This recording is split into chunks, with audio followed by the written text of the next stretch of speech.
আচ্ছা আব্বু, tell me about your childhood. আমার ছোটবেলা অনেক ভালো ছিল।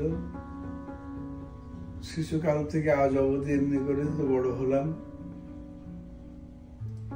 বড় হয়ে জীবনের একটা প্রান্তে এসে কৈশোরে এলাম, কৈশোর থেকে যৌবনে,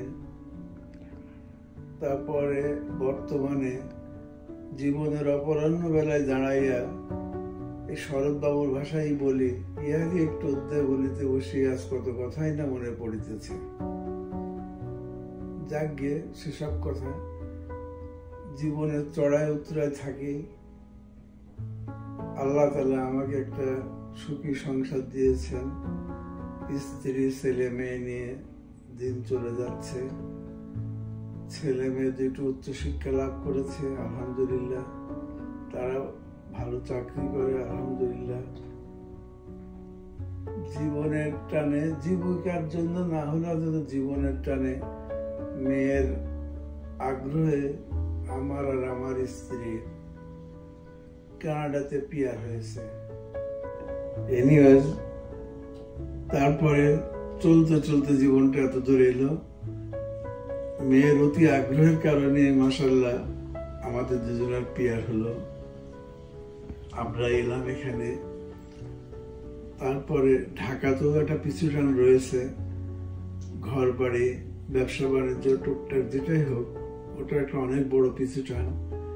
যেন মনে হয় শৈশবে যেরকম একটা টান থাকে, দাদা দাদি নানা নানি সবার একটা টানের ভিতর দিয়ে আমরা চলি, তেমনি এখনো আমার মনে হয় আমি এখন সুদূর কানাডাতে আছি, আমার শৈশবটা যেন ঢাকাতে, ওইটা আমার পিছুটান। শৈশবের কথা কতই না মনে পড়িতেছে আজকে। সেই জীবনে তখন আমি একটা মফস্বল শহরে বড় হয়েছি, লেখাপড়া করেছি। তারপরে ওখান থেকে ঢাকা বিশ্ববিদ্যালয় থেকে আমি অ্যাকাউন্টিং মাস্টার্স করেছি, আলহামদুলিল্লাহ। সব মিলিয়ে জীবনটা চলেই যাচ্ছে। কিন্তু যেমন শৈশববেলার, শিশুকালের অনেক কিছুই স্মৃতি রোমন্থন করতে গিয়ে এখন মনটা অনেকই বিগলিত হয়ে যাচ্ছে। শিশুকালটা আসলে অনেক সুন্দর, কোনো দায়িত্ববোধ নাই, কোনো মাথা ব্যথা থাকে না। এখন মনে হয় যদি আবার সেই শিশুবেলায় ফিরে যেতে পারতাম, নিশ্চুপ বলাকার মতো ডানা মেলে উড়ে বেড়াতাম। শান্ত জীবনে অশান্ত মনটা থাকতো না, শান্তই থেকে যেত। কিন্তু এখন বর্তমানে চড়াই উতরাই নিয়ে জীবনটা চালাতে হয়। অনেক চিন্তা ভাবনা,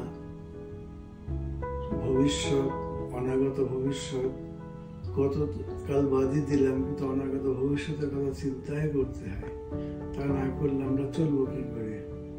এখানেও অনেকগুলো দিন পার করতে হবে, যেমন 3 বছর পার করতে হয়। তারপরে আমার জামাই, ছেলের বউ, তারা অনেক করে। এই আজকে ডাক্তারের কাছে নিয়ে যাওয়া, কালকে এইটা করা, কালকে ওইটা করা। তাদের আন্তরিক সান্নিধ্যে যেন আমি আর আমার স্ত্রী তরে তরে নতুন করে বেড়ে উঠছে।